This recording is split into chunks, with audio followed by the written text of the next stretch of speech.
sorry, we're New Yorkers. I did that wrong. Yer. What's good, y'all? Welcome. Thank you for tuning in once again. As always, you know I'm your man, K Marvel. We're just gonna switch it. We're gonna jump. All right, Tony Ayo. That's a word. That's a word. Yeah, the only thing is he's doing this, but it's still here. Like yayo dance. You see my name down there. Oh boy, that's what I was going for. We here, and as always, we are at least 3 of your 4 corners of commentary. And QS will be here shortly, y'all. It's a full house tonight. Yeah, I wasn't gonna say anything. I was just gonna let it be a surprise. That's why I left it alone. What do you mean no? Let the people guess. Damn it. What are you doing? Oh, never mind. That actually works. Yeah, I do that all the time. Oh, yo, did y'all happen to watch the Dirty Heroes episode? I've been working. I could not, unfortunately. Okay. When you get a chance, watch it. Good Brother and I did something, and I think it needs to be a handshake. And it's so simple. It's stupid and it's simple, but it's hilarious. But what's going on, everybody? Hope everybody's doing well. So real quick before we even touch on anything, I just want to I forget that I try to do this every episode and I tend to forget because of life. So because of said life, how's everybody's mental health?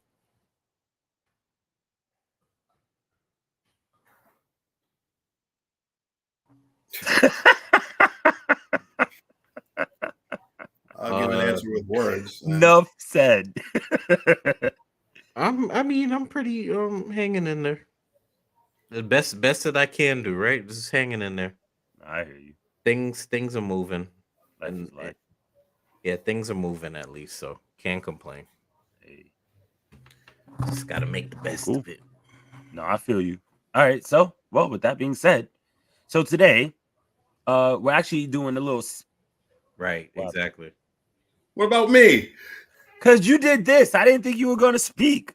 Like you was like, what about you? Didn't give me a chance to. I apologize. What about yours? I apologize. Shit. What about yours? They never gave me a chance to. Come on, Jeffrey. What about you? I didn't even get to hear what you said. I didn't get a chance to speak. I mean, what's going on around here? Jesus Christ! Let's just go. No, I mean, I'm doing pretty well. I can't complain. I'm overworked. I'm tired, but I'm doing pretty well. One day at a time, like everybody else, I suppose. But things are nice. Can't complain too much. I'm alive, another day above ground. Yo, facts. Big facts. Yeah. Me much better, which is a good thing. Good. I still need a couple weeks before I can actually feel even better than that. So, actually, that's not even true. Actually, next weekend things should really start being a little better. But anyways, nah, man. I mean, you already know what's going on with me. Well, at least from that aspect, you know what I mean, the job and everything. So, it's looking good so far. So, just trying to be better. What else can we do? Nah, I mean, so my bad, Stretch. I didn't mean to do that to you. So disrespectful. But yeah, so today we're doing a little spotlight. There was a question asked earlier in the week, and he said, let's pick a topic. And as it says right next to his name, he picked Survivor Series 1991. So we're going to get into that a little bit later. That will be the main event. We got a couple things to talk about beforehand. And don't forget, always like, share, and subscribe. Do all of that. Tell all your friends, tell your family. Comment. Comment, hit the button, hit the red button that says subscribe, hit the bell, hit all, so that every time we're on, y'all know. And don't forget to do that. So right, or I will find you. So that every time we're on, and he will find you. I will do your laundry. Ah, What consent? I couldn't make it creepy. Consent is rad. You know.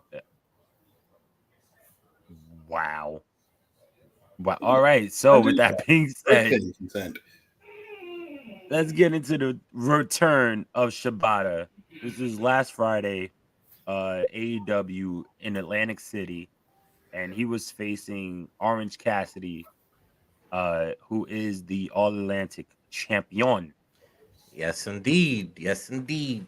Yes, indeedy. The wrestler is back. The wrestler definitely wrestled some pretty stiff blows during this match, and I was very shocked and surprised at how far he's come along from that.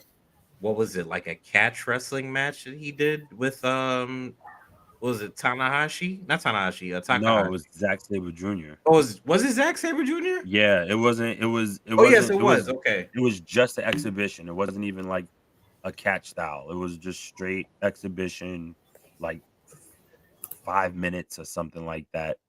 I think it was just Um. strictly like it was closely like Oh, grapples. yeah. No, it was just holds, no Right. strikes. Yeah. So yeah. Maybe you're right. But So I mean, the fact that he took so many hits, he's bouncing off the ring ropes. He's just actively throwing blows with Orange Cassidy. I thought that was a great sense of just showing how far he's come from being basically on the shelf for the rest of his wrestling career. And as usual, Tony Khan doesn't let his wrestlers lose matches. So Orange Cassidy ended up winning the match with a very strong orange punch. And Shibata took the punch and he was great afterwards. He got up, he took the loss, he got up, shook his hand. Orange put the glasses on him, and they had a great time. It was a great little spectacle for people who don't really know who Shibata is, but also for the people that do know.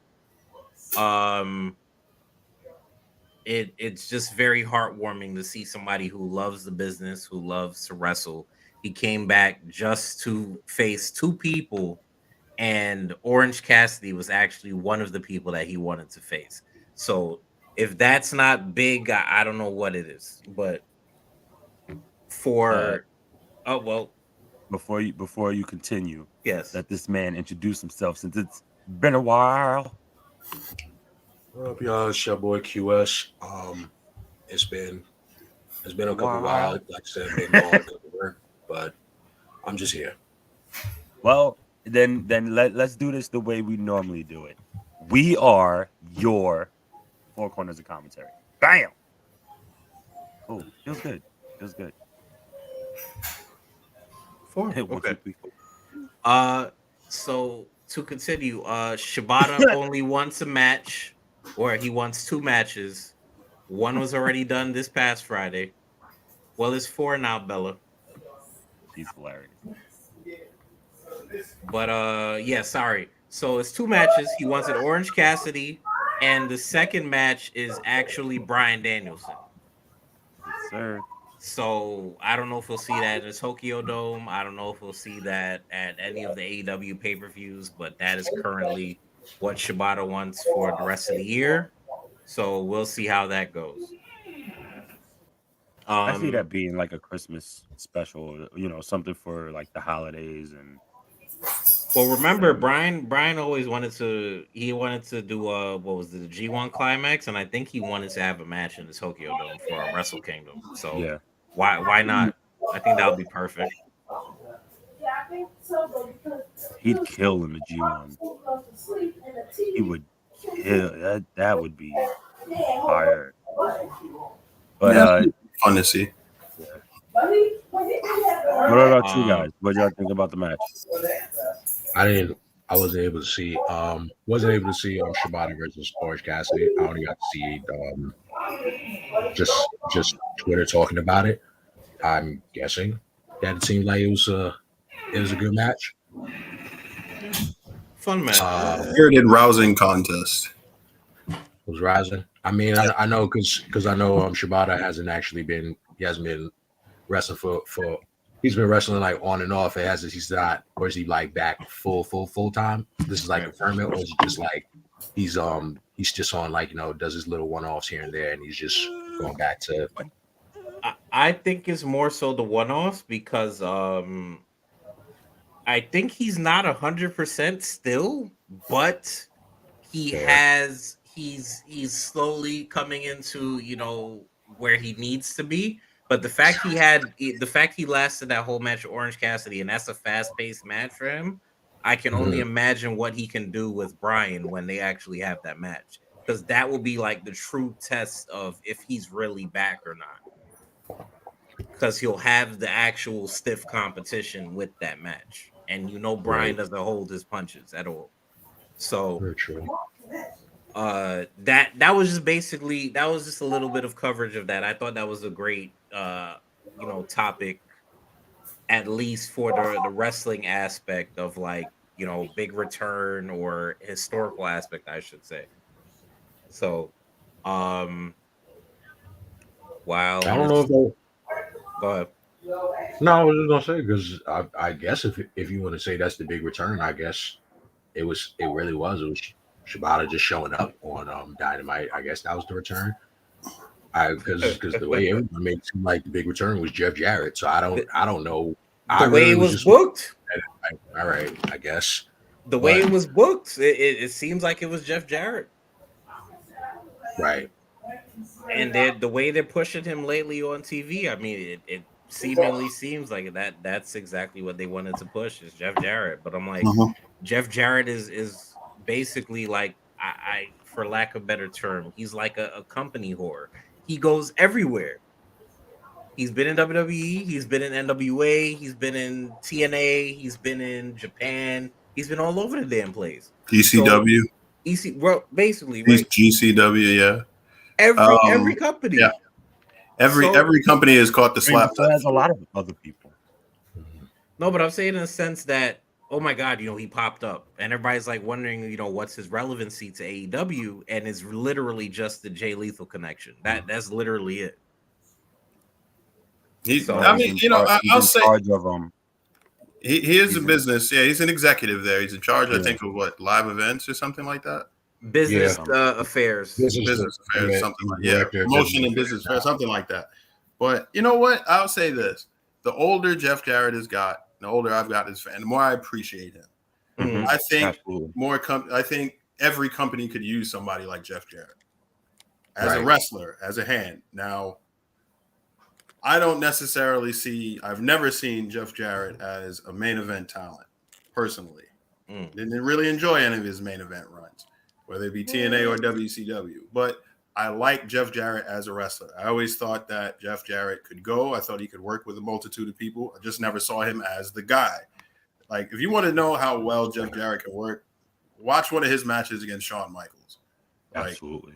And Michaels could go, but Jarrett hangs with him quite well, better than a lot of his opponents. Like, Jarrett, I think, was one of those guys, like, he really was like a quintessential guy, like an Intercontinental champion. He's like a gatekeeper. Like, he's the guy that gets the guy ready for the main event. Like, he's very similar to like a Mr. Perfect, where I think Perfect could have been a world champion though. Like, no, Perfect should have been world champion. Yeah, I don't think anybody would have questioned it. Like, I see what you're saying, like in the sense of like he's a guy that like the working aspect. If you can work with this guy, like, and get over. Right. I get it. Like, which shouldn't be too terribly difficult. Like, we can do something. Especially because they make you look so damn good. And that's the other thing. Like, both people and somebody, obviously we know Shawn Michaels, even though we've known for him to overdo a lot of shit too, but a la Hogan. But those two are two people who once again can work with anybody. The thing with Jarrett now, I think, is that what he said when he came back was absolutely true. You know what I mean? His family does have fingerprints all over the wrestling industry. He has been in the wrestling industry since birth. So he's also one of these people who, because of his ventures, he has learned and grown. TNA is a success because I mean Impact is still around, so essentially it's a success. Because think about it, most businesses, no matter what it is, majority of them don't even last a year. You know what I mean? And then we saw Global Force, which really didn't do much of anything. We saw that, so him as an exec now, even though he's still an on-screen talent, he's still a great talker. He could still sell a room, sell a match, or he's never been bad at that. So it's just I think people tend to, what's up, Squish? I think people tend to like jump to these conclusions like, oh well, he's the reason this died, or he's the reason this failed, or he's the reason. No, I think that there is a lot of slack because of things that has happened in the past. But I also feel like has he done a lot of fucked up shit? Absolutely. We saw that in TNA and they made that into a fucking storyline. But it doesn't mean that his mind for the business isn't incredible. You know what I mean? Like, cut him some slack, essentially, before he hits you with a fucking guitar. Yeah, true. Like, so. But yeah, Court, what up? Hey, but shout out to Shibata being able to wrestle again, because you guys understand. Yeah, that like cut. I've done a little deep dive into the type of injury that this gentleman had. So he had what's called a subdural hematoma, which is a little bit of which is a collection of blood in the brain in a very delicate spot. That injury, that type of brain injury, has one of the highest mortality rates of any type of brain injury. 50 to 90% of the people who suffer from that, or who suffer one of those, can die. So the fact that he has all his faculties, there's nothing wrong with any of his extremities. The fact that he's able to live, breathe, and live a normal life, let alone wrestle, is kind of miraculous within itself. So kudos to him. I'm not going to pretend like I'm a huge New Japan guy. I'm very removed from New Japan. Like, I'm more of the the Great Muta and Masahiro Chono and Tenzan era of great New Japan. Like 90s. More Noah. Yeah, pretty much Noah. Yeah, but right before the Great Exodus. Yeah. Right before they got on their last legs and were able to recover. I'm more of that era, but I heard about this guy like almost headbutting himself into oblivion. I remember saying to myself, like, geez, what an idiot. But you remove yourself from all that, and the guy's still a human being. You don't want to see anything like that happen to him. I'm just very thrilled and very happy for him that he's able to make it in ring return, let alone live a normal life. For real. Did everybody say their piece already? Yeah. I know I stepped away. I apologize. Cool then. All right. So next, huh? What happened? Oh, so real quick. By accident. Oh, so real quick, we want to do a quick recap about what happened at Crown Jewel. Yay or nay? Did we enjoy it? Did we think it was a piece of garbage? Did we name a moment or just a quick match that you thought might have stole the show? I think essentially I'll go with this. Because usually Crown Jewels, they always go with, it's usually up and down. So it's not bad. It's not terrible. This year's Crown Jewel, I would say from top to bottom, it was watchable. It was cool. I wouldn't say I'm not gonna say it was one of the best pay-per-views of the year. Obviously not. But I think for what we got, for what we got in Crown Jewel under, I guess, Triple H's booking now, it was. I guess you could say it's a yay, but it's more of a yay. Yay. A smattering of applause. Yeah, it's like a smattering of applause. A golf clap. Yeah, it's a nice golf clap. It was like, oh, okay, this is cool. I think I wouldn't even say like what if obviously it's gonna say like, you know, what match stood out, I would say obviously everyone's gonna probably go with the main event because again, I think people are just more impressed at the fact that Logan Paul can really like is just naturally a gifted athlete. Like we have, as much as you hate the Paul brothers, they're meant for the sports entertainment aspect of this business. Like it works for them. This works. I think it's, you could also put another hot take to say that Logan Paul may be their best celebrity wrestler that they've had. I mean, granted, I know we always had that title was given to Bad Bunny, and no matter what, because Bad Bunny was really that impressive. But Logan Paul did just as much impressive things, like from him doing that buckshot lariat onto Roman, and to him doing the dive off the top rope with the phone, doing a selfie into the announce table. That there was a lot of spots. There's a couple of spots in that match where it was just like, okay, this works. Granted, I know Roman's having such a tear as champion, and everybody wants to give it crap, saying like, Roman is over here, like making Logan Paul look like he's a big threat, and I think like, but that's the point. It was it worked with the story, you know. Roman just kept on. Basically just kept taking Logan Paul likely. So then it was just like, that was pretty much the story of the match. He underestimated him. He underestimated him. He constantly paid for it. Highly underestimated. Yeah. To the point of the knockout punch, to even when like Jake Paul even came out and basically isolated the entirety of isolated the Usos. It was just like, oh, okay. It worked. How I look at it, I just said that match worked. I mean, I think another highlight would have been, you know, Bobby and Brock. That was a match. That was a match, and it was entertaining. And you know, everybody you could be mad that Bobby lost, but Bobby lost and still look strong. So it's just like you couldn't be mad at it. Like I say, like just because you couldn't be mad at it.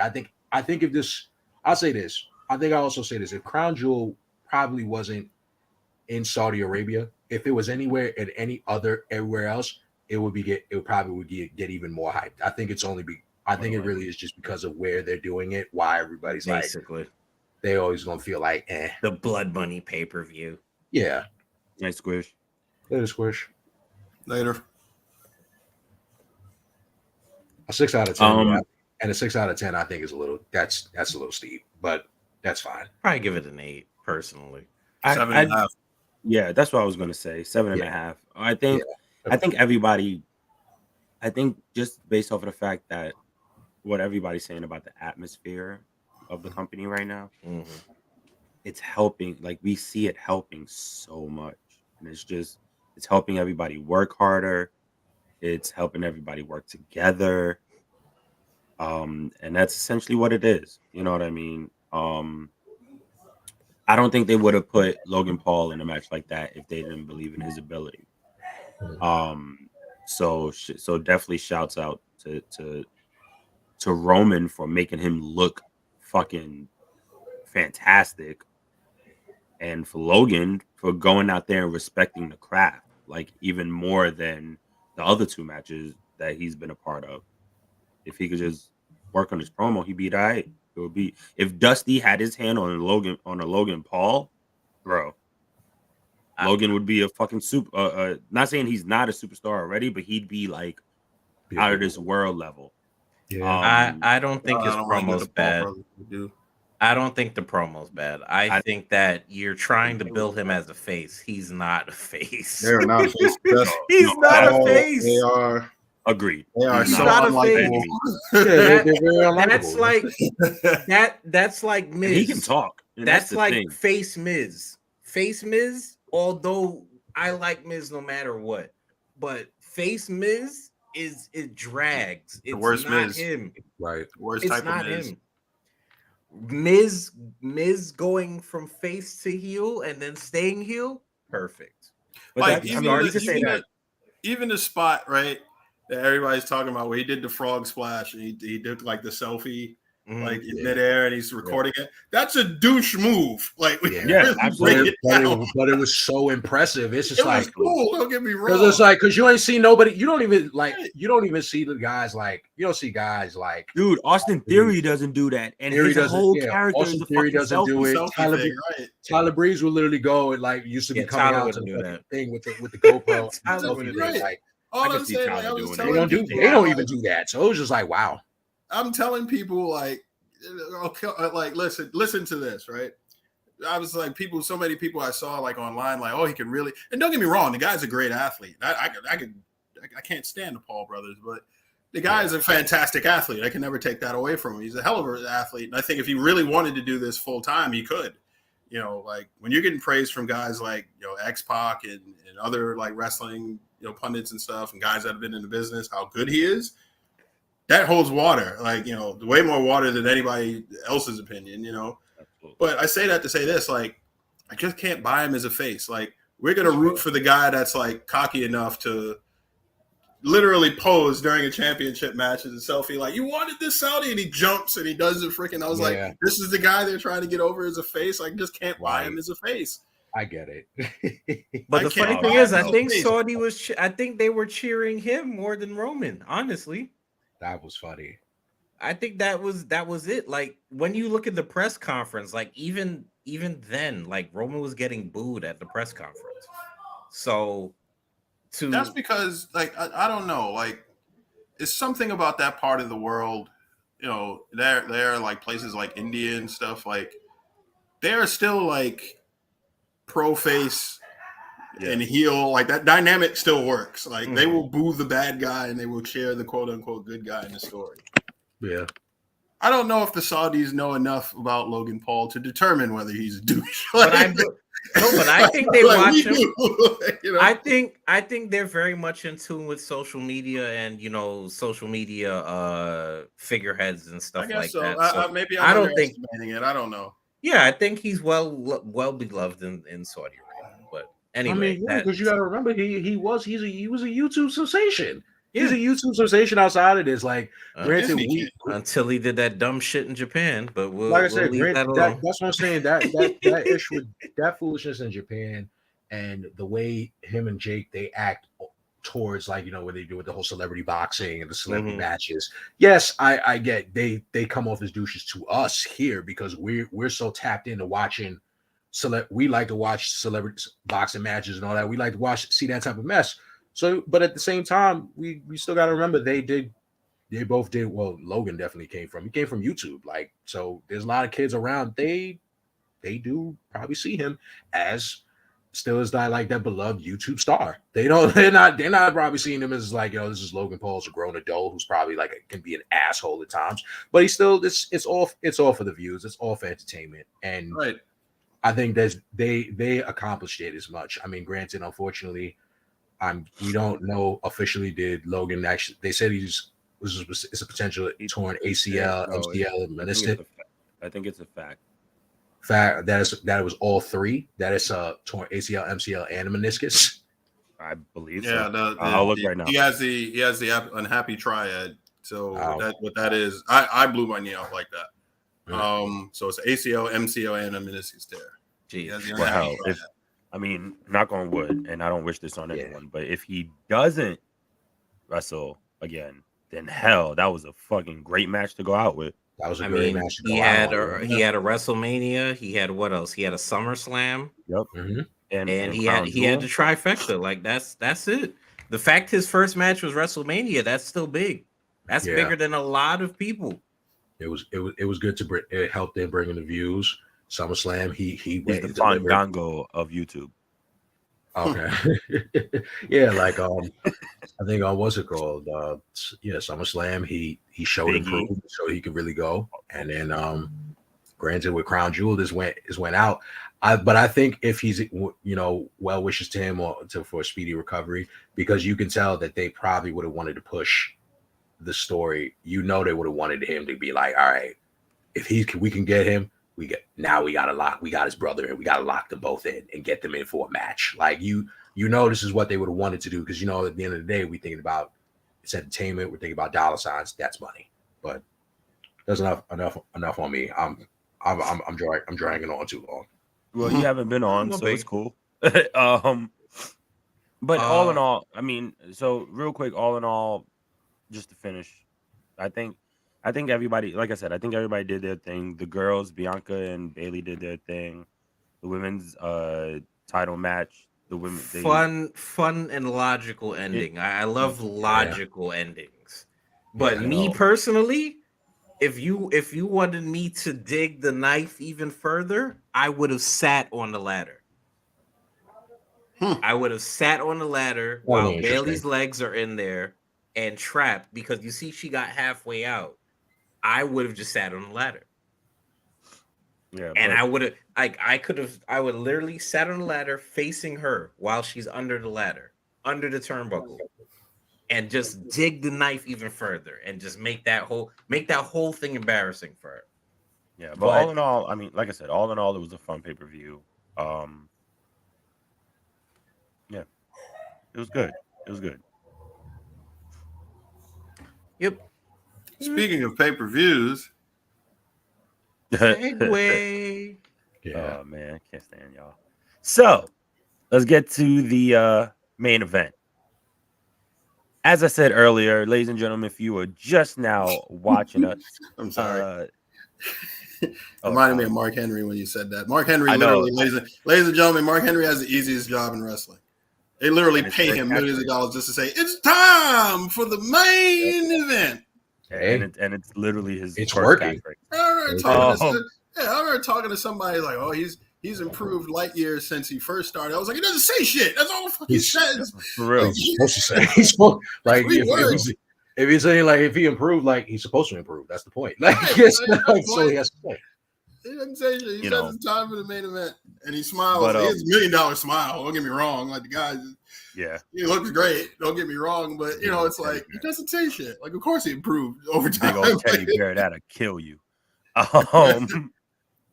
But as I said earlier in the show, we had a little discussion at the beginning of the week, and there was a topic to be chosen, and Stretch quickly came out and said, "Bam! We are spotlighting Survivor Series 1991."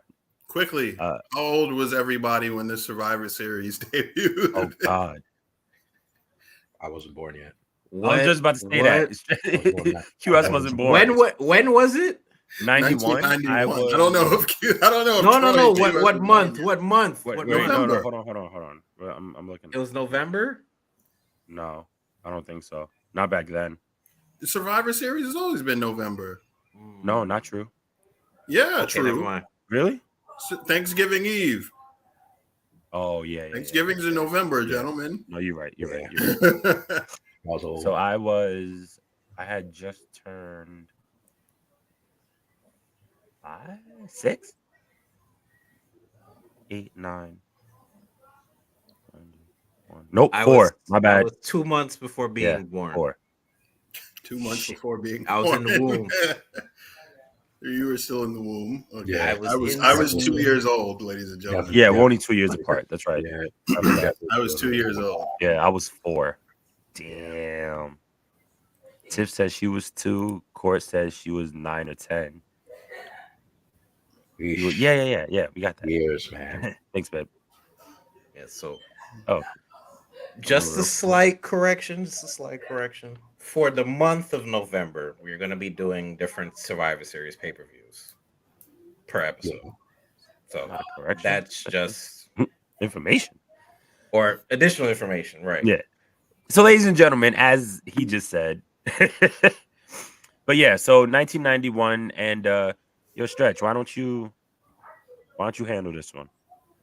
The year of 1991, ladies and gentlemen, the main event of this show, even though it didn't go on last, is what is called the gravest challenge for Hulkamania. The main event being Hulk Hogan versus a superstar that would be, 1 year in to his decade, to his decades of destruction at this event. The Undertaker being the challenger. Hulk Hogan versus the Undertaker for then the WWF Championship, along with your Survivor Series, traditional Survivor Series elimination matches. throughout this show.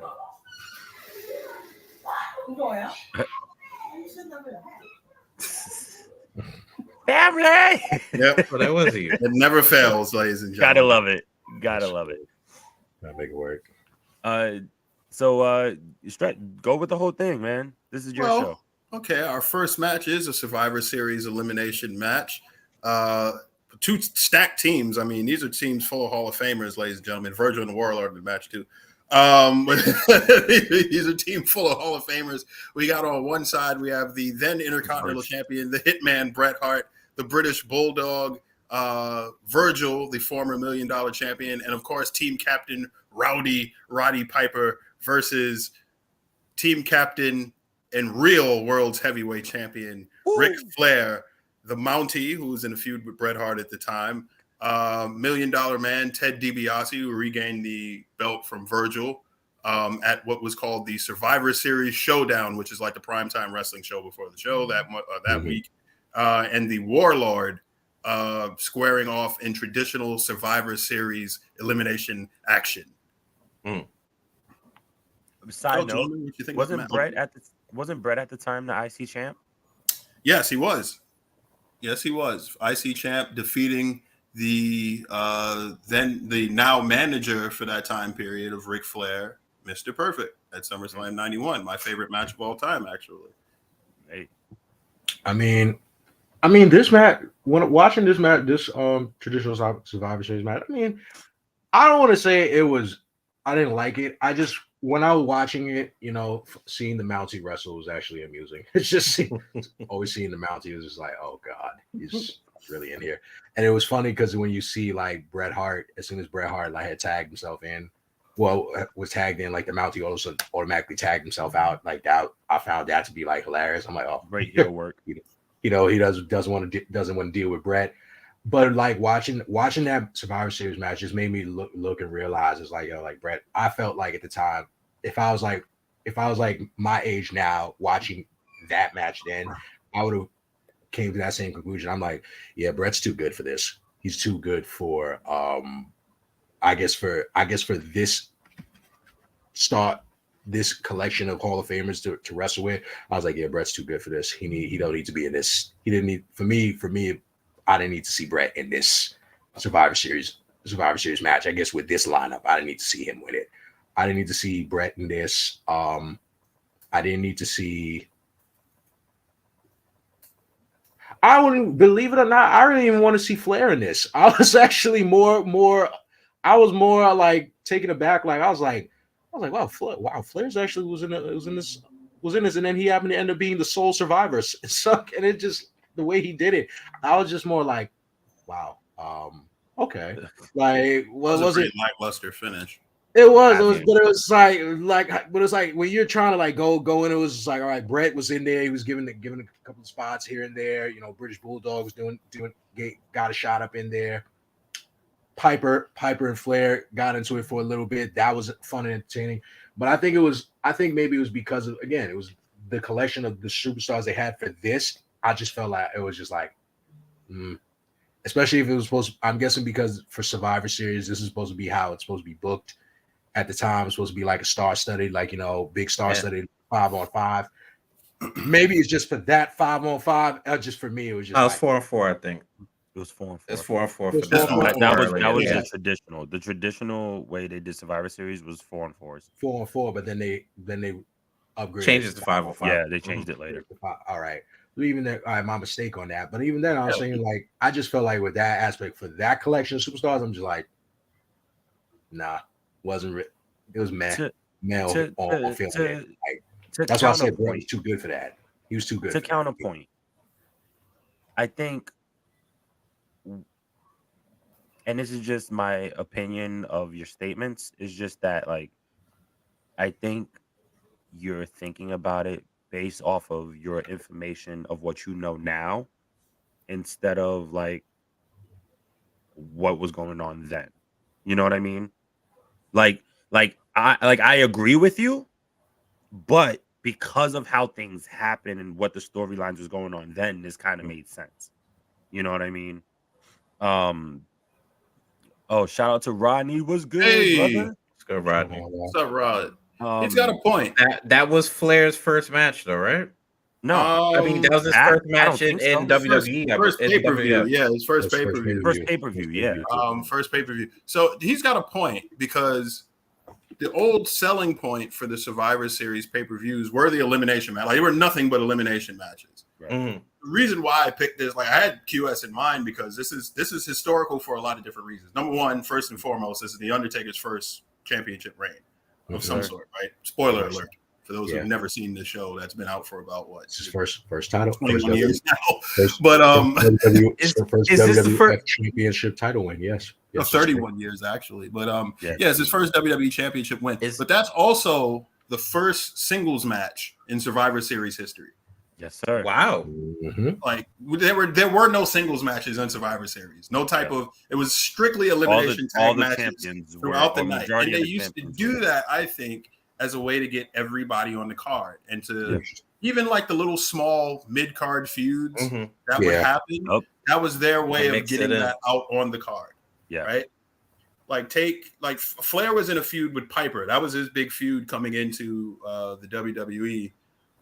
It's going to be very hard for me not to say WWF. That was his big first feud coming into the WWE. Just say it. Right? They don't pay us. No, that's true. That is correct. That was a feud. Now, everybody in this match has an issue with each other. The Warlord, believe it or not, is feuding with the British Bulldog over who's stronger and stuff like that. Bulldog won every match that they had. DiBiase, of course, is feuding with Virgil. The Mountie is feuding with Bret Hart over the Intercontinental Championship at the time. And Flair, of course, is feuding with Piper. Again, strictly a way to get everybody on the card. Now, considering the match, like I think the finish takes away from the match, takes away from the talent. Absolutely. Like if they were given enough time to have a true classic Survivor Series elimination match, my question to you guys is, how would you book that? How would you book that match? Who would have won? Flair still. Yeah, I would have still had Flair win, but I would have Flair's. You disqualified 5 people. Yeah, at once, and you disqualified somebody that like wasn't even like you. If that was the case, they should have disqualified the 4, left Piper in, and then had Flair be Piper, or have him submit, or cheat to win.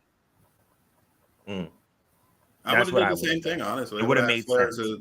Maybe it was a time issue, honestly. Who knows? Because those matches do take up a lot of time, you know. Yeah, they did.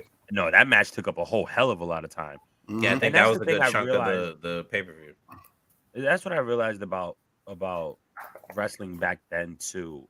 And once again, this is just because we're living in this generation of wrestling.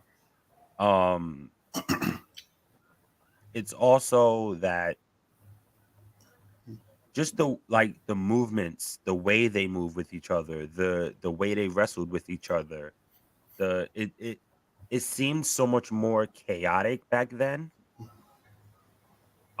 It just kind of like there was so many times watching this pay-per-view, I'm like, yo, they don't know what they're doing. Like, not that they don't know what they're doing, like wrestling. But it was all over the place. It was just all over the place. Like, there was so much going. There really was so much going on. There was so much going on for that pay-per-view. It was just like, oh, okay, all right, no, I guess this works. You know, and you know, people like to use the word botch, which I personally hate, but I'm not calling them botches. I'm just, it's like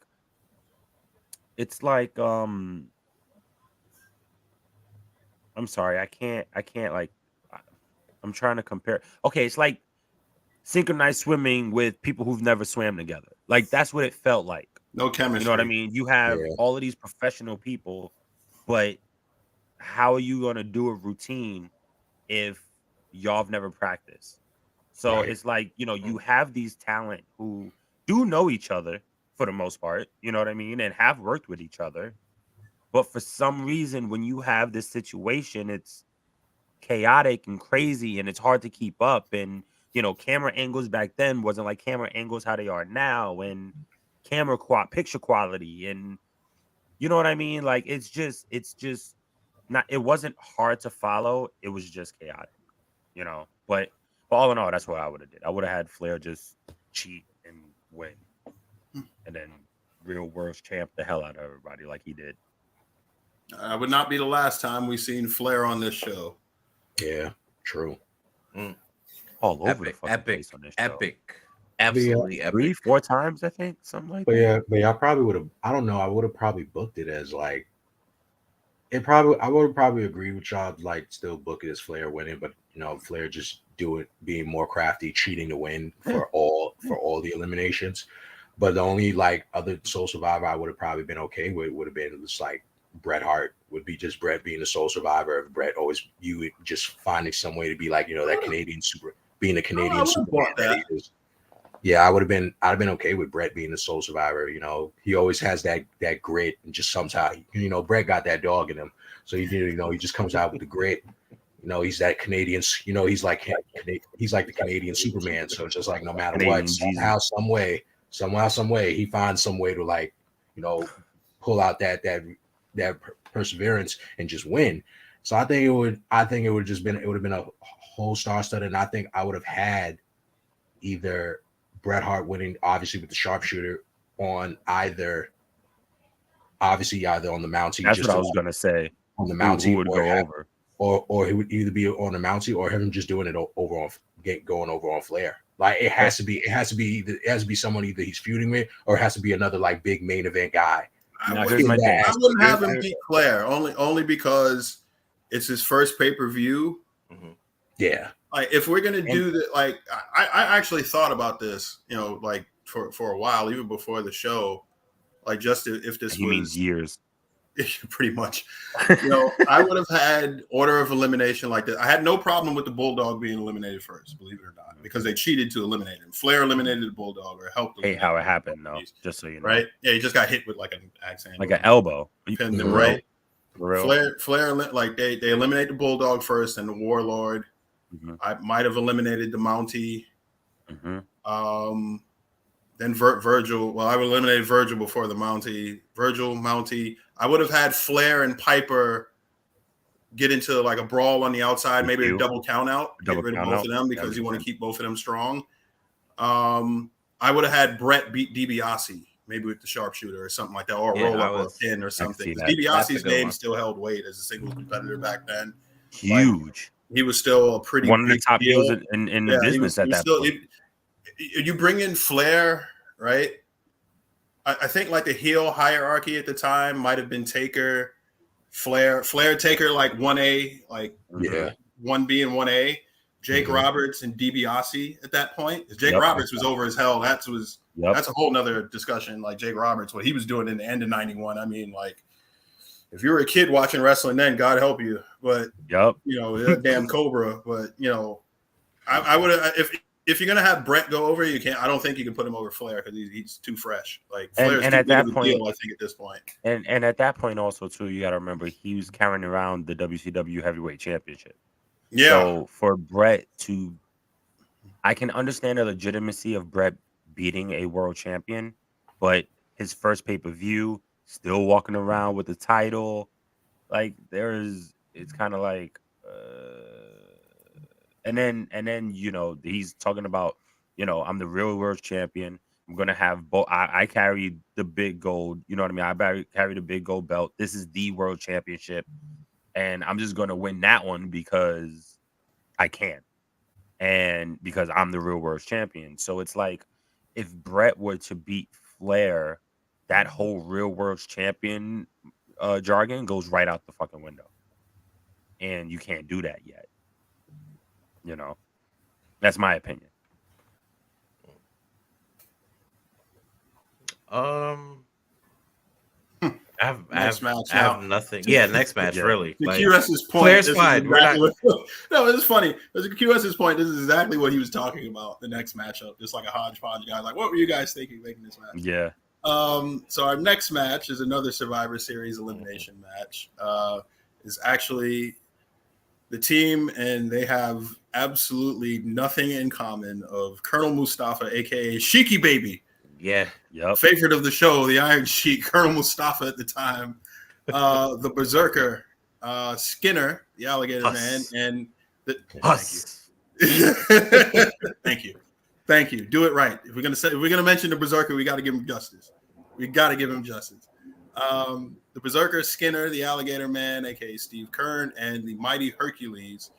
Try finding a common link on that team because God knows I've searched against El Matador, Tino Santana. That shit had me laughing. Oh my god. Yes. I can probably find the vignettes for you on YouTube. Those are even better. Oh my god. He goes back to his roots to face the bull. El Matador, Tito Santana, the Texas Tornado, the late great Kerry Von Erich, Hacksaw Jim Duggan, and the newly turned face, man who wants his country back, Sergeant Slaughter, subbing in for Jim, the Anvil Taxi Cab Nighthawk. If you see his attire, you'll know why I called him that. Yep. Absolutely. So the storyline coming into the match, Hacksaw Jim Duggan is giving Sergeant Slaughter another chance to be an American patriot. He is the replacement of Jim Neidhart, who was attacked by the Beverly Brothers after his match with Ric Flair. He has a bad knee. That would lead to the formation of what was called the New Foundation tag team between him and Owen Hart. That was very short-lived because Anvil left. But Sergeant Slaughter is turning face, and this is a clean sweep, believe it or not. This is the second team in Survivor Series history to have all the members of the team survive in their matchup. So this hodgepodge team of Slaughter, Duggan, Tornado, and Matador actually survived and eliminated everybody else on that team. So I know we all probably have something to say, but I think there really just needs to be one thing to be said. The best part about this match was Bobby the Brain Heenan. Brain, the way he cut ass on Tito on Santana, was some of the funniest fucking things I think I've ever heard any announcer say, and I completely forgot he did that. Like, I think this pay-per-view what's the best word? I don't want to say reintroduced.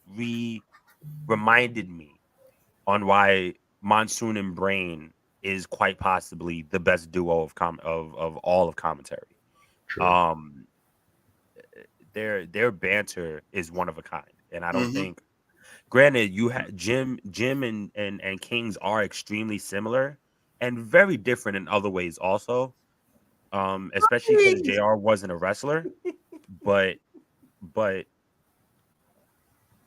wait, neither was Monsoon, right? Monsoon wasn't. No, Monsoon was a wrestler. Yeah, he was. Okay, never mind. I'm sorry. So let me not second guess myself. But him saying shit like, you see what he's wearing? Yeah, I'm looking.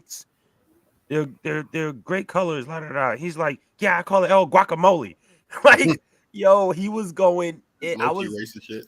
I was on every match, every single match. I almost comprised the list of the things that he said during that pay-per-view, and I should have, because oh my god, the way he was he said after you threw the flying elbow from from the ropes, he said something along the lines of, "Oh, El Taco," like what? Like, what are you doing? The flying burrito, the flying jalapeno, you used to call it. The flying jalapeno, yep. So it's like, that reminds me of Jeff Dunham. But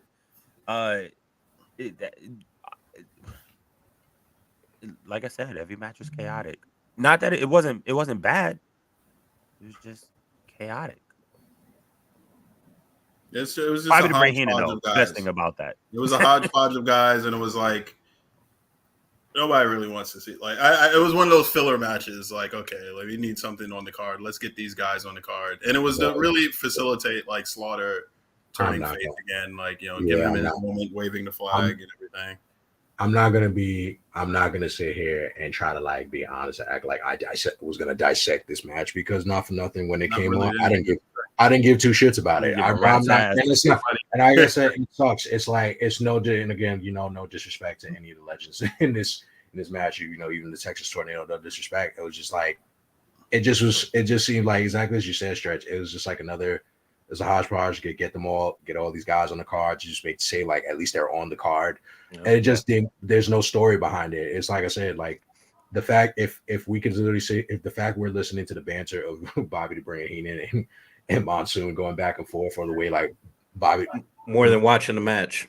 Back that Heenan's over here cutting ass on Tito Santana with the racist tropes and shit. It's just like that says everything. It's like I pay more attention to the commentator than the actual wrestlers. That's like, damn, that says a lot. So I mean, that's why I said like I wouldn't even sit there and lie to y'all. Say like I'm gonna dissect it and give the intricate parts here and there and give you a grade. Straight up, it wasn't interesting. So I give it straight. It didn't interest me. It didn't follow me. So I just wasn't. Hey, I wasn't there. I don't know if this is an unpopular opinion or not because I don't really hear anybody say his name often. But and this is just us. This is just the four of us. I'm not crazy about Hacksaw Jim Duggan. Never was. He's like, you know what? He's a typical American patriot. You know, like that. I get it because I get back in the days. Yeah, from the Midwest. Yeah, I get it. Back in the days, back in the the late 80s and the early 90s. Yeah, clearly, like Jim Duggan is like would be the representation of what the true American from the Midwest is. It's just like all of that, and it's just like. And he is from New York, but his character is like. And it's like, come on, you could never. You would have. I mean, granted, it's a different age, different time, but like, he's not. And I don't want to say this either, but like he's a good hand. Like he wasn't. But you could say the same. You could also, but I mean, for Jim Duggan, he captivated hearts. Don't get me wrong. I was about to say because if we say that, I seen a big deal in Jim Duggan, you could say the same thing about Sergeant Slaughter. Like if we really want to talk about it, you can talk about it. Like but Slaughter was better than Duggan. As a wrestler, Slaughter was better than Duggan, in my opinion. And I would rather watch Slaughter than Duggan, personally. And he was better on the mic. That's it. I don't know. Maggot. I don't know. Yeah, it's a toss up to me. They're both really good. Yeah, because they're both like horrible on the mic. It's like they're both terrible on the mic. It's like Slaughter was getting. I don't know. I think Slaughter was pretty good on the mic. Slaughter was getting death threats. I don't understand. Like, you get that much heat. You get death threats. Wasn't that when he betrayed his country? He was the Iraqi hero, right before he betrayed his country. You left out the context that he betrayed his country. That's why he was getting death threats. Like we're not leaving that out. He betrayed his country. Slaughter and Sheik. Lauding the praises to Saddam. You were there. You were there. You were there. That was your era. You were there for that. Bullshit. I was 2 years old. How can you say that? Hold on. I'd like to clarify something. When WrestleMania 7 happened, when all that stuff, I was 1 year old. Okay? My era. Are you kidding? I wasn't even in school yet. Oh. Damn. And that's moving crazy. on. I'm not going to sit here Y'all and take what? this match. Moving on. Our next match, ladies and gentlemen, for Survivor Series 91 is for all intents and purposes the main event of the show. It is the Gravest Challenge. It is the challenger accompanied by Paul Bearer and his The Undertaker versus the champion Hulk Hogan. So really big build up to this match was the episode of Paul Bearer's interview segment, The Funeral Parlor, featuring Hulk Hogan, in which Taker attacked Hogan after he was distracted promo for him by Ric Flair. Piper and Savage run down to save Hogan with chairs. They both hit the Undertaker at the same time, but it doesn't faze him. Undertaker looks down at Hogan, rips the crucifix off his neck, holds it and drops it on him, and then he leaves the set, which led up to the match, which Paul Bearer wheeled down a custom Hulkamania casket, which Hogan promptly destroyed on his way out, which led to the match. Long story short, we get our first tombstone, Hulkamania, himself, he hulks up, no-sells it, stuff, goes for his three-punch combo and leg drop, but out comes sauntering real world's heavyweight champion, Ric Flair, which distracts Hogan. Hogan goes out, nails him, goes back in to go after Taker.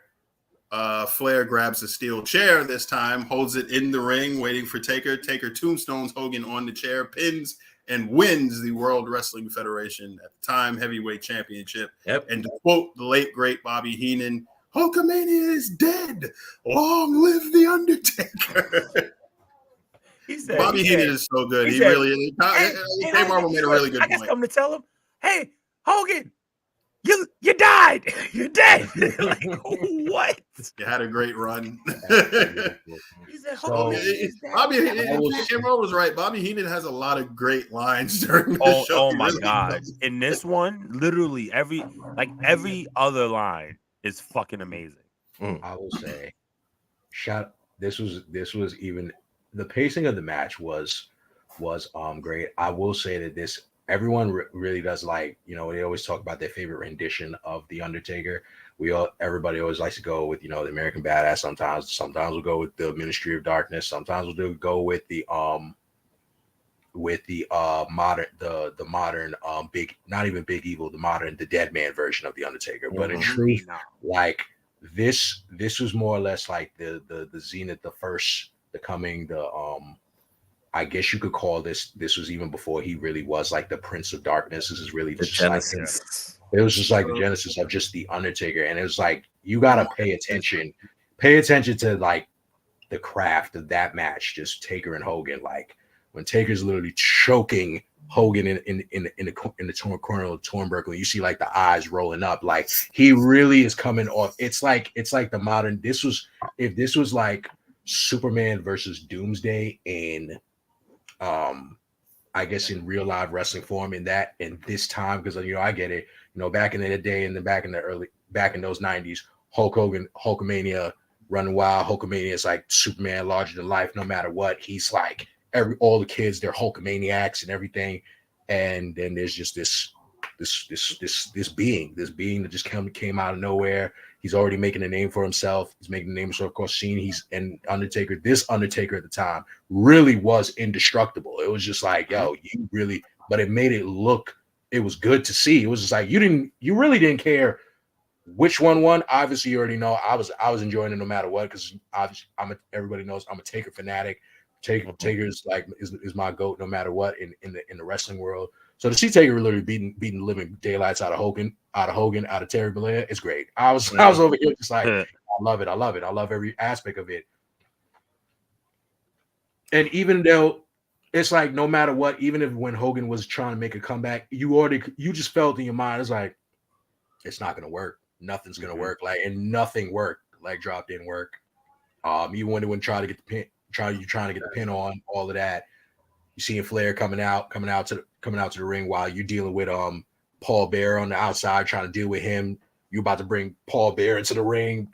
Flair, I really was trying to figure out at first. I was trying to really wonder why Flair was just going to go get the belt. I thought Flair was really going to go get the belt to try to like go and like bash Hogan in the head with it. But in truth, he really just I caught on and was, to my assessment, I felt like, okay, so is Flair just coming to steal the belt? I thought he was just coming to steal the belt. I was just like, wait, what?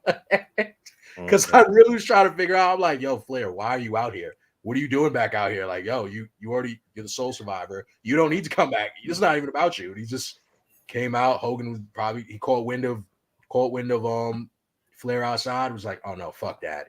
Came out, knocked Flair out, getting into the ring. Didn't even matter. He caught the choke slam. About to catch that tombstone, but then luckily that's when you saw Flair come in with the chair, which was a nice. I like that whole transition. That was smart, yeah. That was smart. Paul Bearer was already distracted, trying to get in the ring, and the ref was like trying to figure out what's going on with him. And Flair put the chair right there while Taker was over getting ready to put Hogan in tombstone, and just so happened to get tombstone Hogan right on a chair. Yep. I was just like, yeah, great. Commentary, I think the commentary elevated the match. Absolutely. Personally. Bobby was on fire from the get-go. Like he when Hogan like dazed him and stuff, he like tried to slam him, but Taker like fought out the slam. He's like, he couldn't slam him. And he looks over at Monsoon. Hulkamania is dead, Monsoon. Like, Monsoon's like, that just started. What are you talking about? But like even like the nuances they would talk about, like the Undertaker's character. Like it was a moment where he had him like in a claw hold, like in the face. Yeah. And they're talking like rolling his eyes. Essentially, he's like, look at him. He has no eyeballs. So like he's like rolling his eyes in the back of his head. And like they're talking about like how he doesn't sweat. Yeah. And like Bobby's like, you have to have blood to sweat. You need blood and pores to sweat. And he's like, Gorilla's like, I've never seen him perspire. And like the first tombstone, he picks him up. And Bobby's like, look at the ease. Look at the ease in which he picks him up with. Like, and Hogan was billed at like 303 at the time. And he really scooped him up like very easily and put him in the tombstone. Right. And the one thing like they used to do with the Undertaker's character, especially back then, that I liked so much is like Paul Bearer used to control him with the urn. Yeah. Like when he did the tombstone, he did very casually, like he picked up the urn. And when he dropped it, he brought it down with force, and like he went down with the tombstone. Like, I always thought that was so cool, like a maestro, like a maestro. Yeah, exactly. Like puppet master, and then like it's a marionette. It's a marionette. Like he's just playing with him. Yeah, I always thought that was so cool. To equate that to people who have maybe watched wrestling later in years, WrestleMania 20 when Taker came back, Paul Bearer came back with him. Yes, he did. And it was very much a similar situation with the urn. The urn gives him power. The urns grants him this invincibility. And then later you learn about what's in the urn, the ashes. Even though it was still like a mystery, but they've always had like these different moments, like taking off the urn and the light shooting out, or them talking about the house burning down and whatever's in that. You know what I mean? So, not for nothing. I think that made him special. Honestly, and I'm not saying nothing else did, but the urn, what they did with the urn, made gave his character so much more depth. I say give credit to Vince McMahon, give credit to Mark Calloway, give credit to Paul Bearer, for all of them for coming together. Percy Pringle, keep giving all give all credit to these three men for basically coming together. Obviously, no matter what the character of the Undertaker is, it has to be labeled as Vince McMahon's greatest creation, because this was something. It was made of this unstoppable dead man. This guy is dead. He came. He's a funeral. He's a man that's dressed up as a funeral, coming from a funeral parlor. He's like the Frankenstein of man, of a funeral director. Frankenstein's monster. Yeah, Frankenstein's monster. In perfected, and for this character to last, it has lasted almost literally over 30 years. It's lasted this long, to the point where so many characters have tried to replicate that. They can't even replicate it no more. It's just one of a kind. It goes to show you, when you go back to these, that's why it's always good to go back. Well, a lot of this is going to be a lot of times. We're going to go going forward for the month of November. There's going to be a lot of Survivor Series matches. We're going to be covering. There's a lot of these Taker matches where it's just like, damn, we really had it good back then.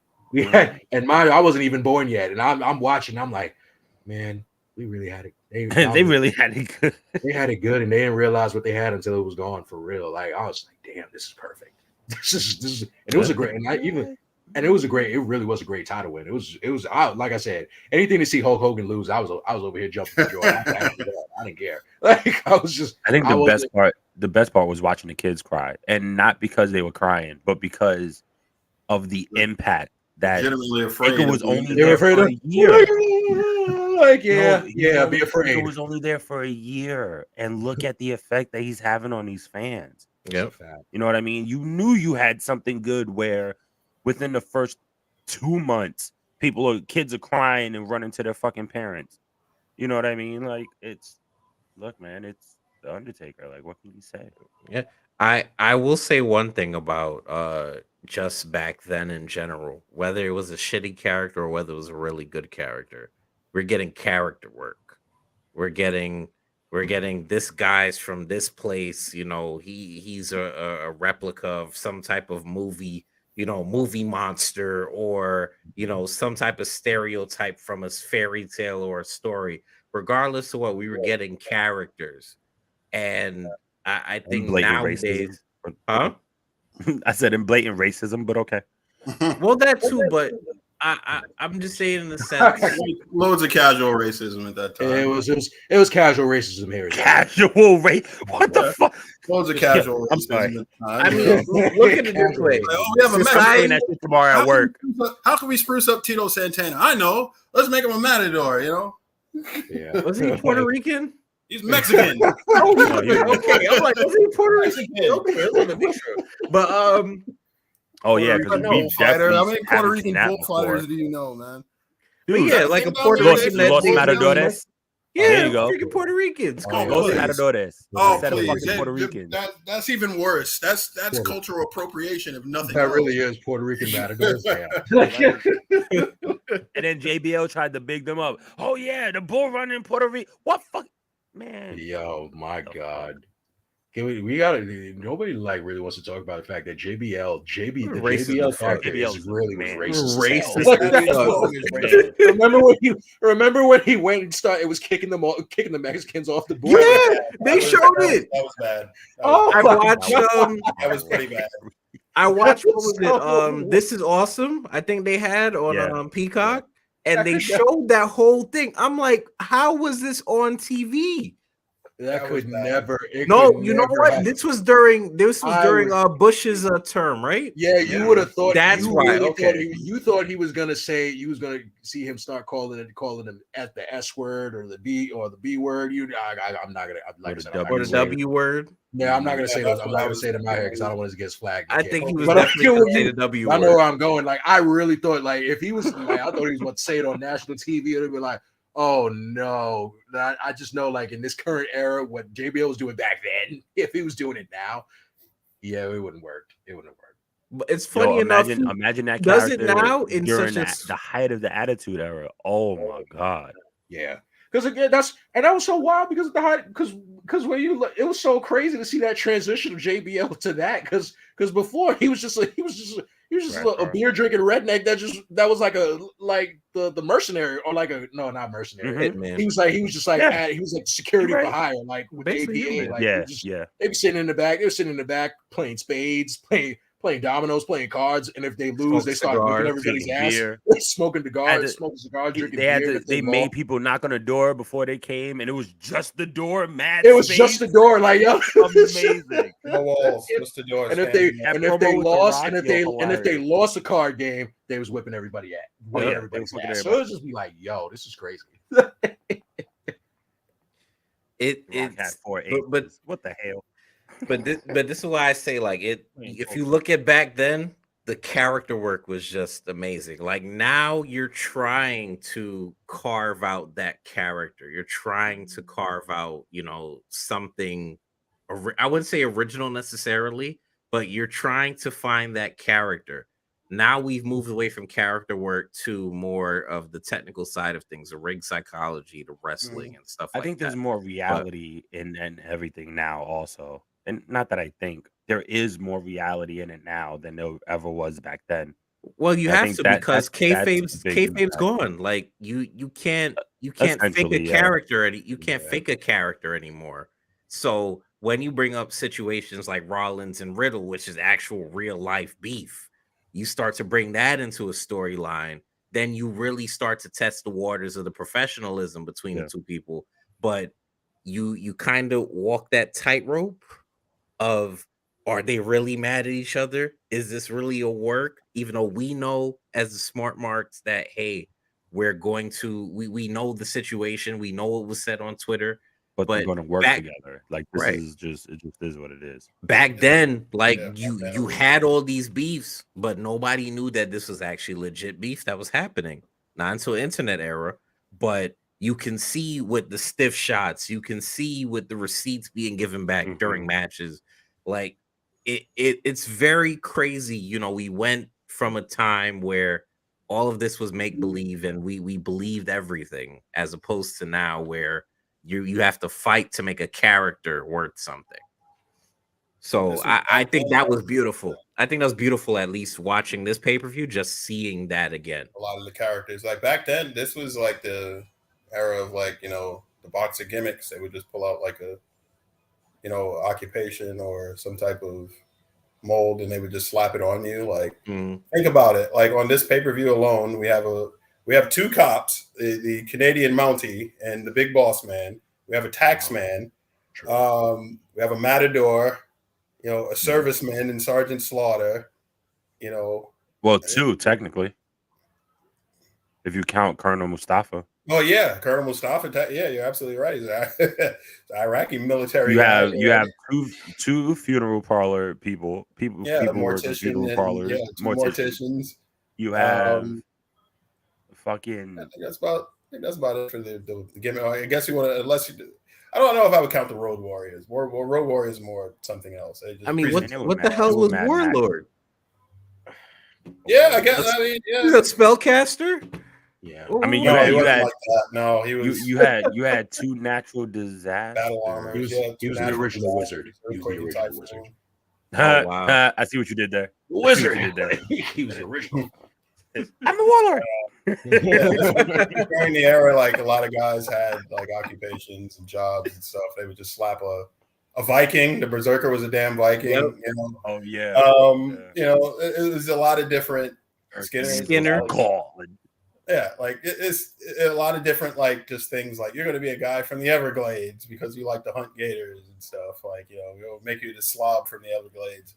Like, oh, you kind of look like Bruiser Brody. Let's make you a Viking. Let's put you in a Viking outfit. Like Yokozuna is a perfect example. A sumo. Like, you know, like right. He's Samoan. Right. He's that. I think that was the biggest like lesion. Wow. When the revelation find out, like all the, like I said, all the time before, like when I used to always keep watching the playbacks of like, you know, Yokozuna versus the Undertaker, like watching those two feud. I really like believed, like obviously as a kid, I believed in growing up that Yokozuna was really from Japan. I believe he was from Japan. Of course. I believe that, you know, didn't know any better. I mean, of course, like, yeah, you didn't know any better, but it's like you would have thought, like, with his character, we're like, oh, okay, this is a sumo wrestler from Japan. Argue like my uncle, like, then why does he say sayonara? Only Japanese people say sayonara. Right. Like you, I'm 4 years old, folks. 4 years old. Don't know anybody. So and then to come find out that dude's actually like Samoan, and he's actually from like the actual dynasty. It was just like, wait, what? He's I feel like that was like when you found out Taker and Kane weren't brothers. Oh yeah, that was. And you were like, that hurt. I was like, wait, what? Or when you found out Edge and Christian weren't brothers, I was like, what the fuck? Like, oh yeah. What kind of bullshit is this? I'm not gonna lie. If it had really came out that the Hardy Boys were never actually related at all, that I think that would be crazy. I would have quit wrestling right there and then. Like the Dudleys aren't brothers. Like it was like, wait, hold on, huh? Like, but I mean, that one. No, in this era now, that would have been that could have you can it can it's possible. It's possible. No, I'm not saying it's not. But I'm like, well, I get it. It'd be like it's a giveaway. It'd be like, oh well, you know, it's a black guy, white guy. Oh, I mean, you never know. Via Lago's a thing, so right. Like that's what I'm saying. It's like it's possible. It's possible. Well, Uncle Ruckus say I got reverse Via Lago. That's the opposite of what Michael Jackson got. Lucky bastard. Oh my god. I knew Uncle Ruckus is 100%, 102% African American. So the 2% margin of error. You know what always got me about that? It's a 2% margin of error. Yo, it's hysterical. That's amazing. 2% swing either way. Like, right. He could be 100%, or he could be 104%. Like, he's definitely God. Like, he has no ancestry elsewhere. Like, not a single drop of white blood. He's 100% black. Like, at minimum, 100% black. And very, very, very, very, very, very last thing about that match, about the title match. Why the hell did it go on last? What the fuck? I have no idea. That's the greatest mystery. Because it's the mystery. But I think what was so interesting is that pay-per-view ended on like a promo. Yeah. I think it was the push. It was the push to it was the push Tuesday. because I don't think people realize it. Like the pay-per-view started on a promo and then it ended on a promo. Because I think we didn't even talk about the infamous we're getting Jake Snake Roberts having Cobra bite Randy Savage in the arm. Oh yeah, because that would have happened already at this point. Yeah, it was just like that's what started the promo with. So we're just like, wait, I was like, which great promos. Yeah, great promos. But then, promo? That's a good point. I didn't realize that until you brought that up. It did start with a promo and ended with a promo. Started with a promo and ended with a promo because again, the show ends with Mean Gene. He was able to finally get Taker and Paul Bearer to like sit down, have a conversation. Like how it was about the match. Taker's just like. Taker's basically just giving the edict out and giving the warning, like to everyone, be afraid, letting them know, just basically in general, just letting them know, like, be afraid. I got the belt. It's about to be a dark time, and it just ended on that time. Oh, Curly. So he said we're gonna take Hogan and embalm him. I was just like, oh, what? That was sinister. It was just like it ended really dark. It was just like, oh, they're going there. He's telling them to be afraid. So they're gonna kill him and stuff him. That's what we're they're gonna kill. They're gonna that's cut how we're Hogan. ending. They're gonna cut him up and stuff him up, and that's it. It was just like they should have did it sooner. He ran wild for too long. Should have did it sooner. They should have killed him. Put him down like old Yeller. Should have killed Sure. him. At least his character. Stretch, Stretch, what's next? God, I really wish Colonel Mustafa was Iron Sheik at that point and just said, "Fuck the Hulk Hogan." If Iron Sheik if he would have ran down to that. the ring and put Hogan in the camel Happy clutch Thanksgiving to after the everybody, but tombstone, that fucking this Hulk would have been a Hogan. perfect pay-per-view. I would have gave this 10 out of 10. You heard me. There's people at home. I would have gave it 10 out of 10. Oh my Sheik would have God. came down and put the Sheik method on Hogan Would in have the given center it of the ring after a the whole match. 2.5 points for that one moment. Absolutely. 3 points. 11 out of What's 10, next, folks. bro? No, but next match, traditional Survivor Series match. Now, this is a hodgepodge match. Only storyline beat here is this is kind of like the beginning of the end of the Rockers. So we got the Rockers and the Bushwhackers versus the Nasty That Boys and the was Beverly okay. Brothers. Yeah. Yes. Nothing to write home here about, folks. The only thing that was important was the Rockers. That was We see a That was the only miscommunication thing that between the mattered. Rockers. In the match, Sean is very exacerbated that he got eliminated. He's blaming Jannetty and he storms off. Jannetty tries to fight off the Nasty Boys, and I think it's Blake Beverly that survives. Mm-hmm. The Beverleys are hard to tell apart. I have no idea. Like, I have to really look at them to tell who's Bo and Blake. But long story short, we have 3 versus 1, and Jannetty cannot survive. He gets the numbers game is too much for him, and he loses the match. The jobber gets jobbed. Wow. Yep, Jannetty doing the job on the PPV. Imagine. Yeah. Imagine. Next. Sorry. That's And just how moving I on, feel we about have it. our pseudo main event, which is a 3-on-3 Survivor Series elimination match with Big Boss Man and the Legion of Doom versus IRS and the Natural Disasters. So, fun fact. What a rush. Fun fact. Sid Justice was supposed to be in this match, but he ended up tearing his bicep, so he had to be replaced. They were trying to angle for the Macho Man to replace him, but damn that Jack Tunney not reinstating the Macho Man for this match. But Jake Roberts was supposed to be the captain of the other team. He bowed out because there was no fourth member to replace Sid Justice. So they made it a 3-on-3 match. Jake and Macho got promo time during this pay-per-view also, which led to their match 6 days later at Tuesday in Texas, which was the return of the Macho Man. If you remember, he got retired by the Ultimate Warrior at WrestleMania 7. Warrior is no longer with the company at this point. But it was a fun little match, that match. Wonder why. Match ends with the Legion of Doom. Warrior, because he took the damn belt hostage. He tried to hold Vince up for money. He got his money. He got fired. Right. That's the Held Vince up for money.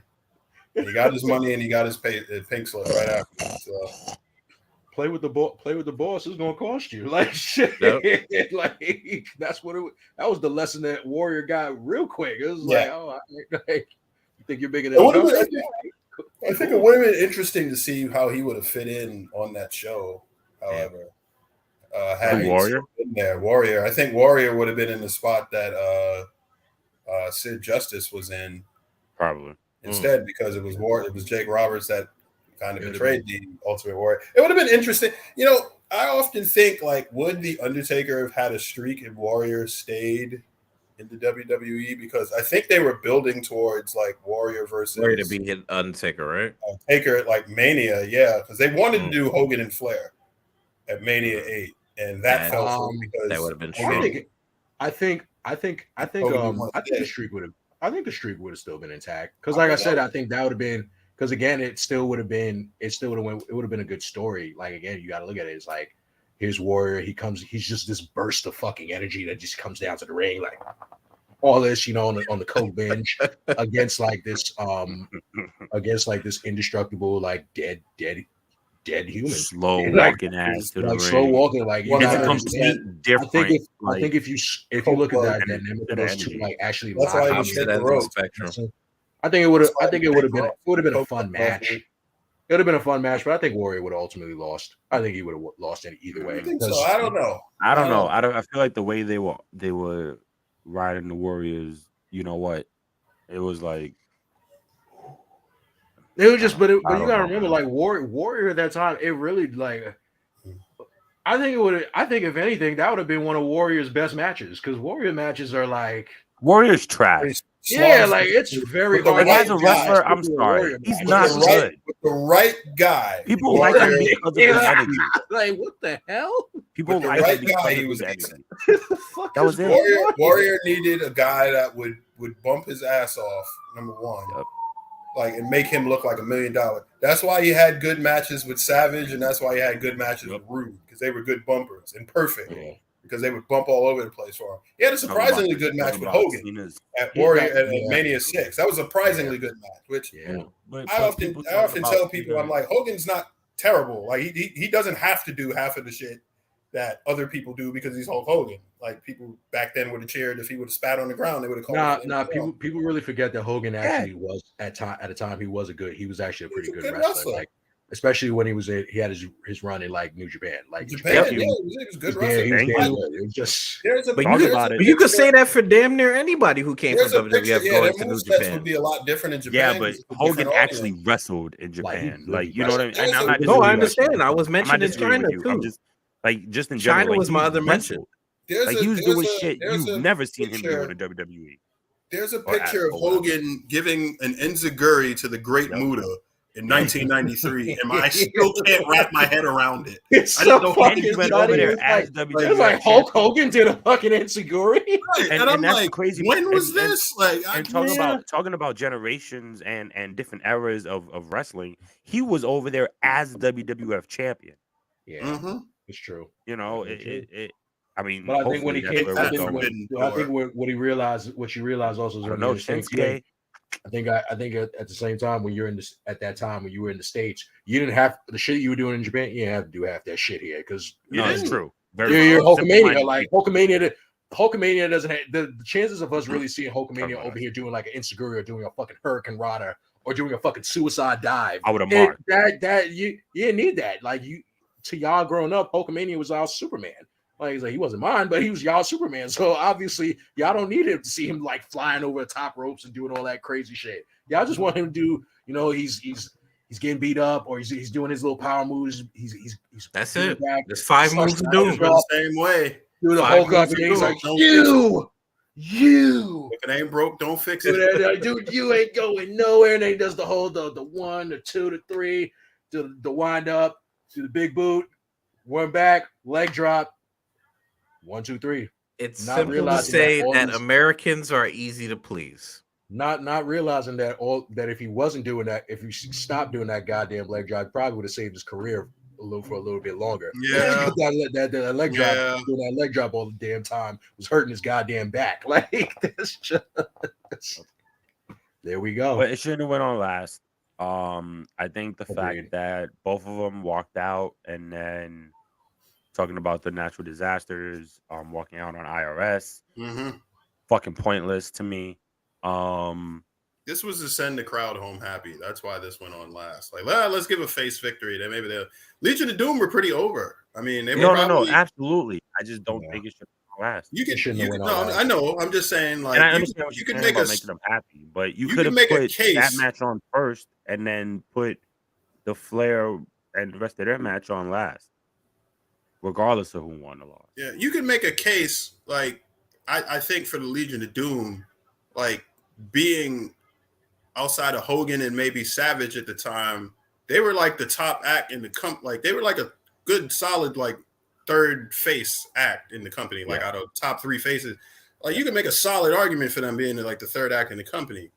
But they definitely did this to send the crowd home happy. Hence why Hogan, Hogan losing...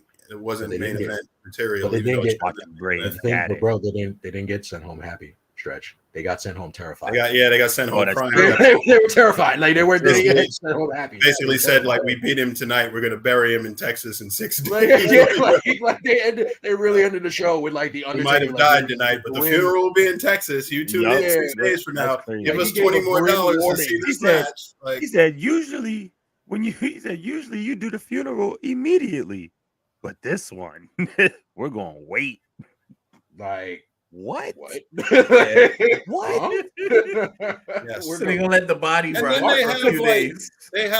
Gene Okerlund like looking down, I guess, at what's supposed to be like the corpse of Hulkamania, and it's like, okay, or like the death of the essence of Hulkamania. Yeah, like like, that's you know- essentially. and Gene's got this look like he's horrified. I'm like, dude, he's looking at the ground, like that. He's the cameraman on the ground. Yo, like people are not You're looking at realizing wood. that, You like, okay, yo, brother? like this is what for me. This is what it sealed the deal. I was like, oh, Survivor Series is just a dark pay-per-view. That's it. Like it's just dark. It's supposed to be dark. This It was one like, was super dark. This one was just it was dark. I would say it was way too dark, but it was getting there. I was like, damn. Like, I think, but it's fine. Just I guess my last point is just like we tend to talk about best talkers in a game. You know what I mean? And we all have our favorites. I think this pay-per-view reminded me about how fucking good Jake the Snake really was. Or like first off, the smile when he saw the person have the sign of the snake was incredible. Like just the genuine, because he even did the second take and pointed again. You know what I mean? Like that's genuine feelings right there. But like, and it was funny as he was doing the promo. Like I remembered how famous that promo was, because you know the snake bit Macho. Him and Elizabeth came out earlier in the night. Real snake, mind you. Huh? I said real snake, mind you.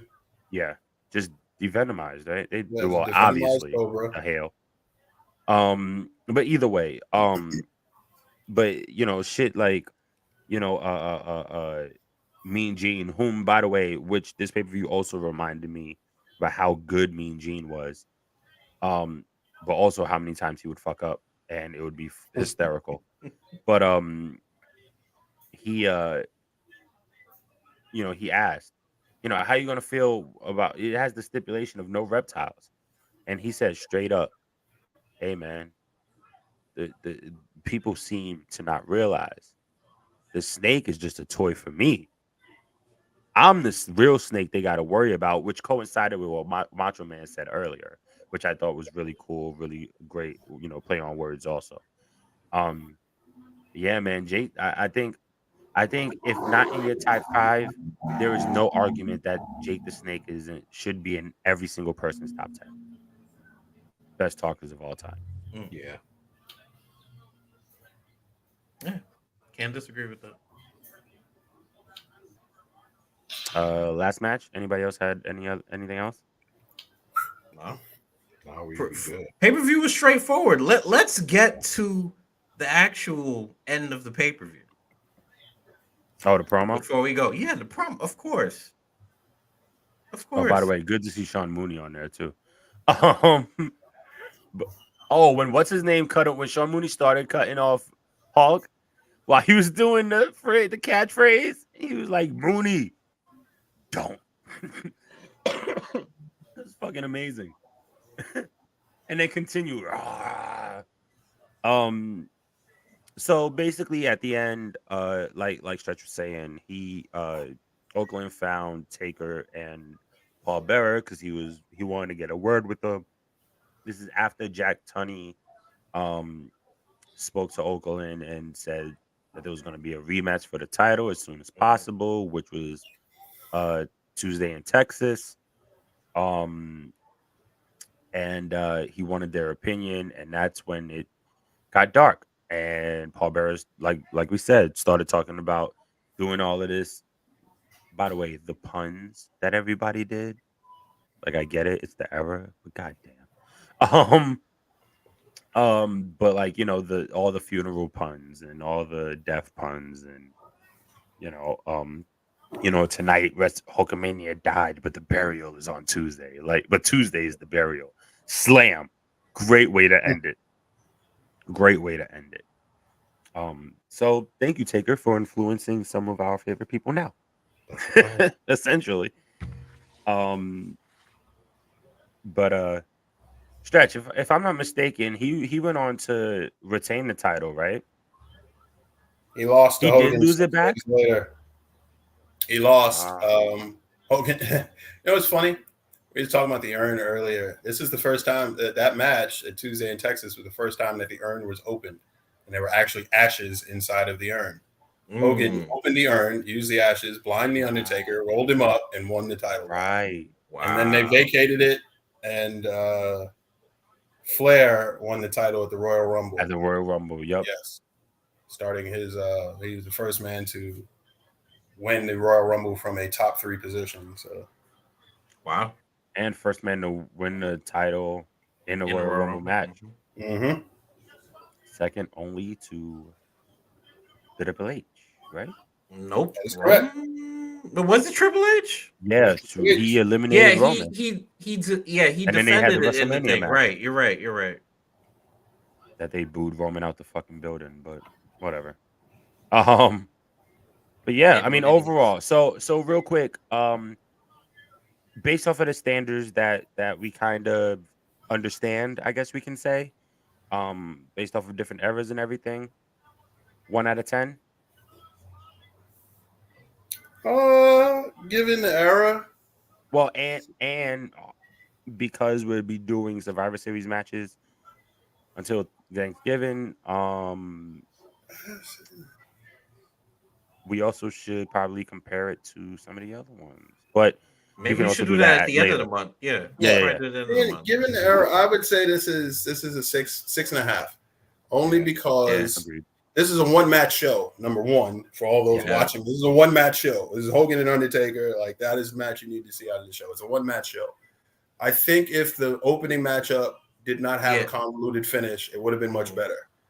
Okay. But this is like a 6 and a 6.5. I'm only going to go to 6.5. I'd say about the same. Yes, I agree. Because I was in it for 2 matches and Ric Flair, obviously, but I was in it for 2 matches. And then other ones, I was like, I was in it for Bobby Ray Heenan, honestly. Heenan saves the show, if you ask me. Like, I can listen to that show over and over again. Most shows. Q? I give it a 6. It's a 6. It, like I said, like it's besides. I know my guy, my boy won. He won his title, got his first championship win. Obviously, that would you already know. I would, if that alone is already a 10. But because of it's really because of the other matches presented. I get it. It's a 1 and done. I just wish it was at the time. I wish it was maybe a stronger roster. It would have been a stronger roster. I wish. But I guess you can't really, like, there's nothing that you can really do about that. The WWF at the time they had the roster that they had and they had to work with what they got. It just they were literally going, this is them transitioning from like the golden era, going, I guess, like low key into the new generation. This was like golden era, post golden era, going to the new generation era. So I was like, it was kind of a switch. It's a little bit of a switch around. I just wish it was like maybe 91 was good for what it was. It was good for what it was. 92 was actually a little bit more better. Stretch, real quick before we close it out. When from that night, how long was it until HBK turned? He turned in January of 92. That's what I thought. That is roughly 2 months after this. Yeah, that's what I thought. All right. I wasn't sure how far the time frame was, but I didn't think it was that far. So all right. So there you go on that one. Sean turns, and I was born in the same month. 2 great days in 1992 history. So this was Survivor Series 91. We will be covering another Survivor Series next week. We will let you know on our social medias. So make sure you stay tuned for that, to which we will talk about later. And by later, I mean in a minute or two. So, gentlemen, let's do what we do. You can follow me at those links right there. Instagram, Jador Sapio. Twitter, Jador Stretch.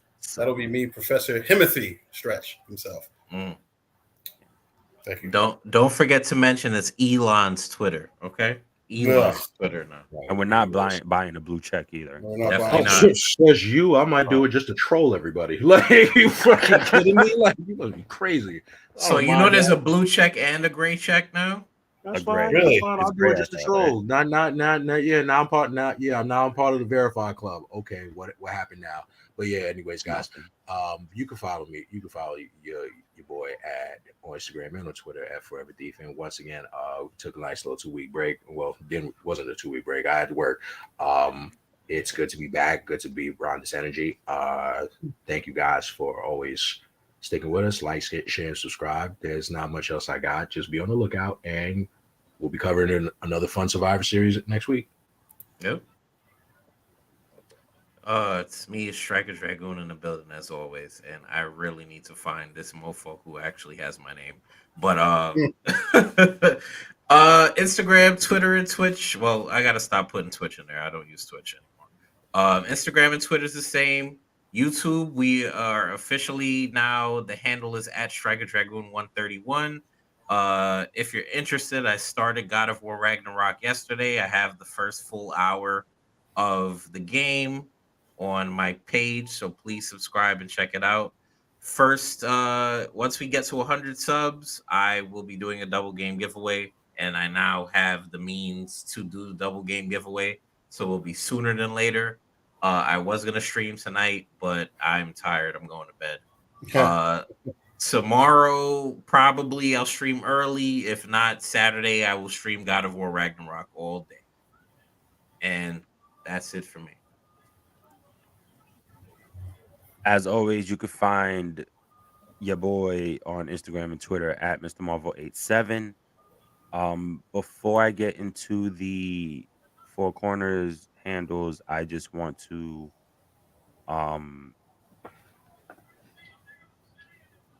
sorry, I'm trying to think of the word. Today's the anniversary of my uncle passing away. It's crazy because it's been 2 years, 3 years, 2 years. I don't know, but it's 2 years. But it's been either way. It's nuts. So miss you, Uncle Tim. You'd be proud of everybody. I actually went and saw him the other day. To which is a very funny story. I got to tell y'all. Y'all, you're gonna be like, "What the fuck?" But that was really good. So I think I needed that. So Uncle Tim, rest in power. Wish you could see Black Panther 2. And happy you missed COVID. So there's all that. You can always follow the Four Corners of Commentary on Facebook, Instagram, and YouTube at the Council of Commentary, on TikTok at Council of Commentary, and on Twitter at CO Commentary. You can also follow us on all of your favorite streaming platforms, some being YouTube again, Spotify, Apple Podcasts, Google Podcasts, Audible, and iHeartRadio. Guys, love y'all. Thank everybody for coming through, for commenting. Once again, next week is another Survivor Series match. So when the announcement comes out, maybe y'all should watch it too. Y'all should watch it too. Join in the comments. Facts. We are your Four Corners of Commentary. Bang, bang. And we out. Peace.